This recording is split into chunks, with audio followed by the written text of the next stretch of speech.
All right. Hi. Welcome to our discussion of Incident in ModPo class, October 8th, 2024. We are being led by two brave students. Yeah. Okay, so first, Lila, do you have initial thoughts about the poem? Yeah, I think my initial thought was how immersive the imagery is in this poem. I was thinking a lot about like the images. I felt like I was kind of thrown back to the I guess like pavement behind the hospital wing for a second here. Where nothing will grow. Exactly, yeah. Especially with this line, we have no word. Yeah. Yeah. I agree. I thought the imagery was really, like, the first two stanzas especially, like, it really paints the picture, and I thought it was pretty graphic. But then I feel like that's, like, almost a contrast to, like, the second half of the poem, where there's, like, a brief description of the shooting. Like in the first stanza, like the word shot is mentioned like 4 times. So but then in like the second to last stanza, it mentions, oh, he was only shot once. So I found that interesting. I think it's interesting that you brought up imagery and like the immersive image of this scene, because while I agree that it's like halting to read because you're like he came back and shot, like Yeah, you're exactly. immediately concerned, but the ambiguity of the pronouns stopped me from being able to fully picture what's going on, because he did this, he did that. There's like no specificity to the identities, which kind of blurs the image for me. Yeah, I definitely felt like a lot of confusion about like who was shooting who. Like, I guess it's meant to be that way because, like, you know, a murder isn't always like a clear picture, and I feel like a lot of times, you know, there might be some like, I feel like this person like didn't want to die, and so, you know, there was a lot of movement and like almost like sporadicness. So Isn't like a kind of flashback, like in a film, that at first it's a very brief and quick scene that he came back and shot, and like we as the audience barely know what kind of is happening, and then there's a kind of a slower or like a more detailed like shot like back again onto the scene and explaining what is actually happening, and there are kind of emphasis on like maybe the wounds, maybe the blood, maybe like the body lying dead there. It's just like repeating these words, repeating the blood, repeating the shot here in the stanzas. So yeah, it does give a kind of film-like feeling. If you were making a movie or film of the poem, what It's just like would it be like? in a very quick like developing plots that people are running on the streets and one shot and one dead. Like this is happening in a very fast-paced way, but then you go back to it and slow it down, and you just like maybe like zoom in onto the very like, I don't know, just this like not moving scene and focus on the body, focus on like the whole contour of it. The first stanza captures the indescribableness of this moment, that it's like so fast. How can you actually understand? How can you distinguish from who's being shot and who's shooting? Especially because I mean, even though the narrator seems like this sort of like omnipresent like witness to this, the poem alludes that there is no witness, that it just happens between two people. So I agree with you that like at the beginning there's this just like flurry that's so realistic to what would this look like? Nobody knows. And when he zooms out and tries to paint this picture of it, showing even the details, and the killer was skillful, quick, and silent. The victim probably knew him. All these things that someone could create speculations over. Why did this happen? He still ends it with, we know nothing. Mm-hmm. How is it metapoetic then, following from what you just said? Like when she says we know nothing, we actually don't know anything about it. Like all of the information, the pieces of information given by this poem does not actually, I don't know, like renders us to give a kind of definition on what actually happens. You normally Like we don't know how like the whole thing works. We cannot give a reason or give a motive to it. Like even though we know there's something about the shooter, we know something about the victim, it's still kind of impossible to build the whole scene up. So the appropriate kind of writing to do what you just described is what? I mean, how does what you just said translate into the writing itself, or the form? One question to help us think about the metapoetics is when we say, I know, I don't know. What are the different ways that we can define knowing what happened? There's Yeah. different levels in the poem that are clearly contrasting. Yeah, it almost like, it feels like it's like it is in the past, like you were saying, like these events or this event happened beforehand, just because of like the last line, we know nothing. And even in one line it says like the picture of the dead man are everywhere. Like I'm imagining it like in like the newspaper, and like the public are like just finding out about it, but didn't know beforehand. Yeah, as like a newspaper would create a narrative of the situation. Or like, the police? Yeah, a newspaper, the police, anything, a wanted sign, any part of literature in the world, or even like a courtroom hearing. Yeah. Like all of these would work to narrativize what happened and would leave out the essentialness that the poem captures, which is that there is no making sense of why this would happen. So Baraka is resisting the narrativization of this kind of murder by saying, I'm going to write a poem which is more responsibly representative, more responsibly non-mimetic, mimetic. I'm going to write the way things really are, which is unsolvable, mysterious, unknowable. Actually, like, I learned a little bit about Baraka like before this in one of my other classes, and he had a play called Dutchman, in which a black man was flirting with this white woman, and then eventually like he stabs her as sort of a revolt. So I thought of this poem as like a hate crime, just because like I felt that there was a lack of emotion in it. Like it's a very physically descriptive poem, but like nothing about like mental state. I noticed. Can we go back to pronouns and work out how that happens in the first part?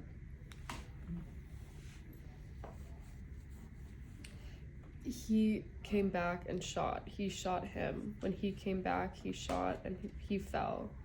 Who does that remind you of? Gertrude Stein. Yes, Stein. What an interesting combination, Baraka and Stein. And Say more. and he and he and he. Yeah. He and he. He. So it reminds us that this scene is very masculine, right? Yes. What else?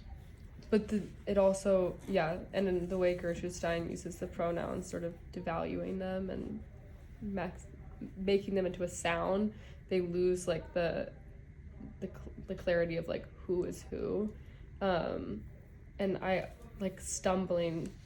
You imagine them falling and sort of falling into each other because he came back, he shot. Who is coming back? Whenever I read this poem, Lila, I think about I think about the little like written out word he, like cutouts. He tumbling down. If I were to make a film of this, it would be little words he stumbling down. He's are like tumbling, tumbling. Yeah. So there's no real clarity on who is who. Who's the shooter? Who's been shot? And the pun on we have no word at the end. That's like a huge metapoetic pun, right? Like almost like this. I don't know. There are no like words for this event. Like it's almost unspeakable. That's one meaning of it. What's another? We have no word on who the killer is. Right, no word, no update. We don't know what's going on. And We have- sorry. We have no word that can say exactly who's done what. Yeah, it's sort of the opposite of the denotation. I say the word clock, everybody knows. I can point to it. Everybody knows I mean that thing. Now when you say he shot, he fell, he came back, he did this,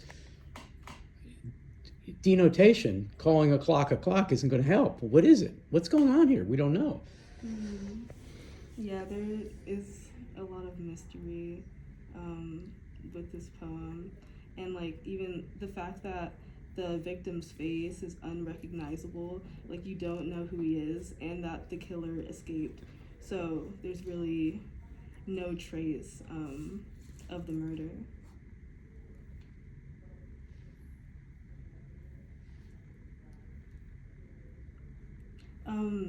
How do you guys make sense of like the space between down the stairs and we have no word?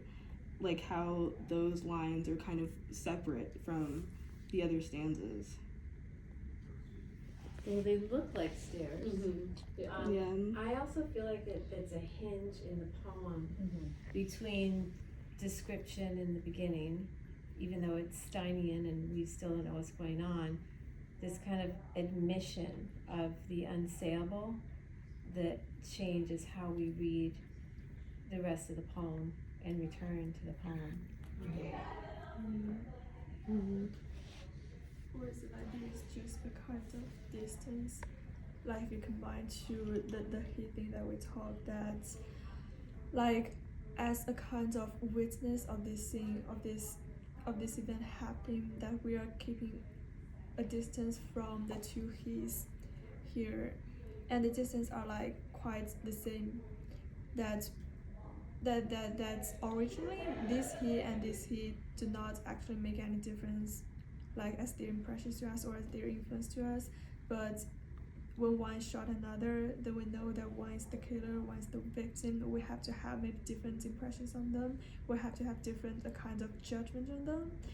But still, like for the third audience, they are kind of involved in one, like larger maybe other that is kind of exerting this influence on the audience, that they're kind of blurred together. We can like, even though we know that we have to tell these two people from each other, we still can't, that there is still like one influence there, like one distance there. That's amazing. Yeah.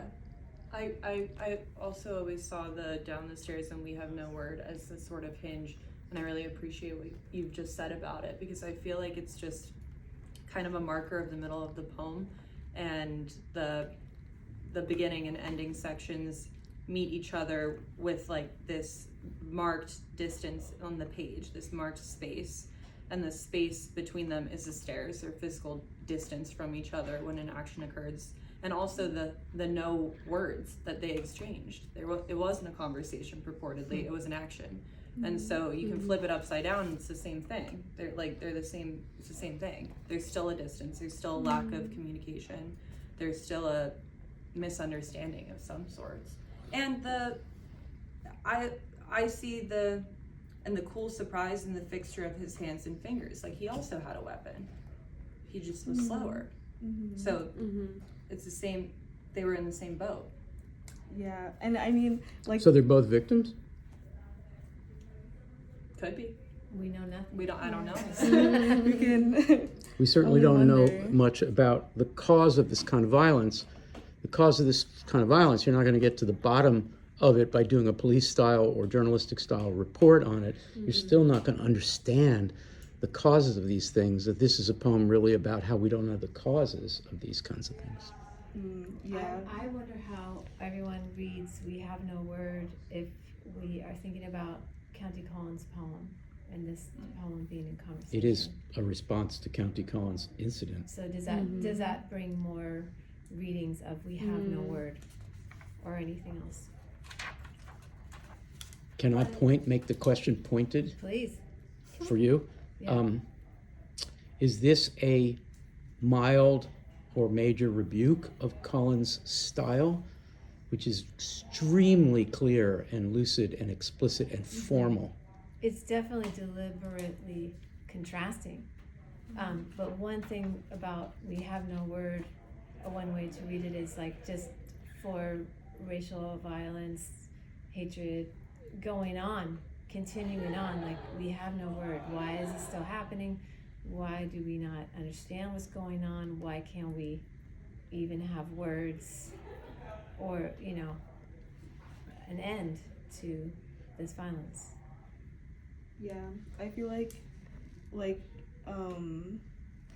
that can also be applied to the ending where it says we know nothing, just because we're left with so many questions about why things are the way they are, and that this poem is just very open in terms of I guess how the whole event played out, and what really happened.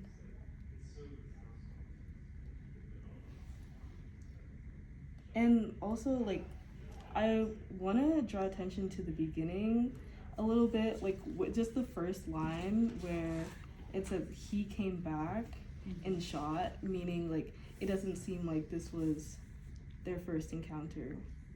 So Came back. It was like violence occurs and a couple hours after an altercation, somebody goes to the bar, thinks about it, comes back. Kind of a classic story.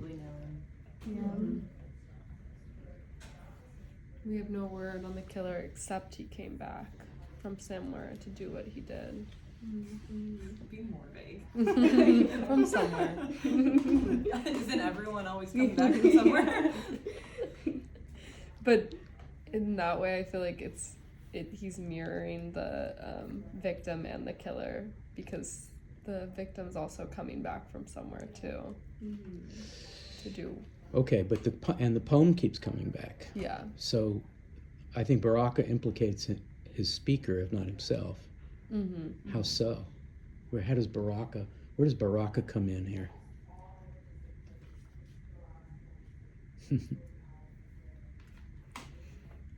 And is Baraka part of the we?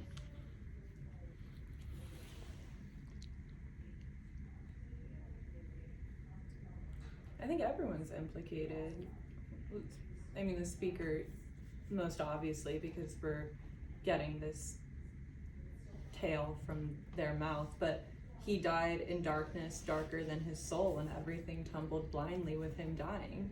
We are a part of that darkness. The darkness was created by something, some force, some institution, some systemic pressure, and a man died. Yeah, we are everywhere, and we are also everything. The pictures of the dead man are everywhere. And he keeps coming back, like you just said, to this single moment, and just... The speaker-writer, keeps coming the back. writer. Because he describes it in the first stanza, and you could stop there, but then comes back where he is, where he keeps reappearing everywhere, where his spirit is. And then at the end, bringing back this even more intense picture of just trying to say, this is an idea of what could have happened.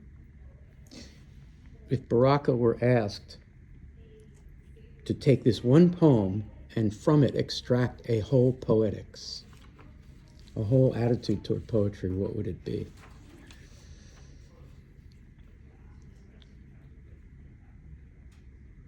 The camera's on you, Sophia. Because I had no... Wait. Hi. The poem is called Incident, not Accident. And like I really don't know what incident has some maybe like deeper connotation, but it feels like a bit different from accident, that you know that it's not something that's just happening once or just happening maybe outside of like I don't know the circle, that is somehow always going to that this incident is going to come back and it's going to maybe repeat itself. And this time we know nothing. Maybe next time we still don't know anything about the next incident, and the next time, and the next time. And I don't know. And when I finish this poem, I feel like I can't like know anything about it until maybe this incident that is happening on me. Like if it's not happening directly on me, I can still know anything about it. I don't know. Yeah, so maybe, it's impossible to interpret, it's impossible to know what really happened because we weren't there. Sophia, what's the poetics? If this was an ars poetica, statement of poetics, what is it?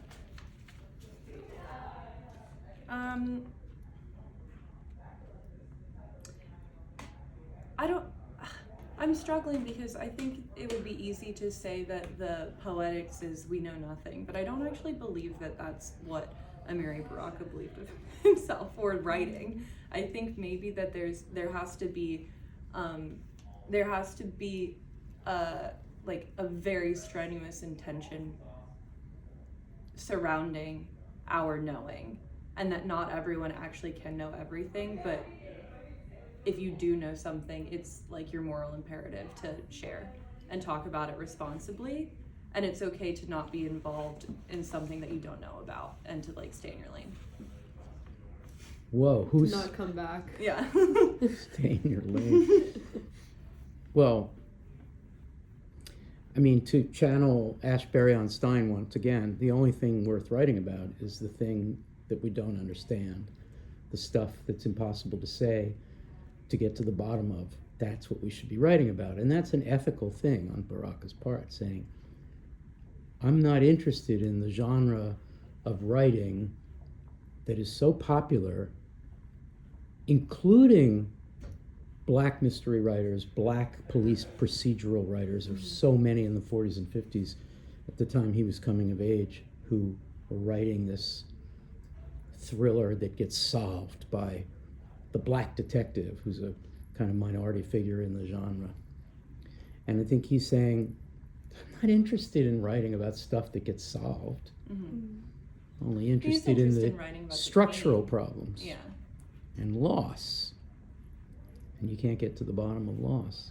Mm-hmm. He's interested in capturing the feeling and implicating the reader in that feeling so that they can understand the like inability of describing loss. If it was straightforward, then we would be able to be like, well, this is a neat story or a neat feeling, and I can understand why this happened, or now I don't have to feel part of the guilt myself and knowing that I'm part of everything. Or scared that, like, if it's solved, there's no fear that this person, this killer, is still out there. Like, we should always be fearful of that, right? Yeah, Specifically, people who have been, like, historically marginalized and oppressed. Yeah. If the police solve it and the newspaper reporters write it so clearly and concisely that we know who did it, that's not going to help anything. We still, there's going to be another one tomorrow. We still haven't gotten to the bottom of it. Mm-hmm. We have less than 2 minutes left. Do you want to comment, the two of you, comment on the process what did we do in the last 25 minutes? What was it like? How did it feel? Would you rather have someone come in, an expert on Baraka, and lecture at us? Like, on the one hand, we kind of still don't know nothing, and on the other, we know that we know nothing, and that is the something that we know, and then we know that we know nothing, and this is a kind of meta nothing. And that's really a commentary on this discussion. Yeah, I mean, I would prefer this over an expert on Baraka to come in, because at least we can all be confused together, and engage in thoughtful discussion about the poem. Yeah. That is the perfect last word.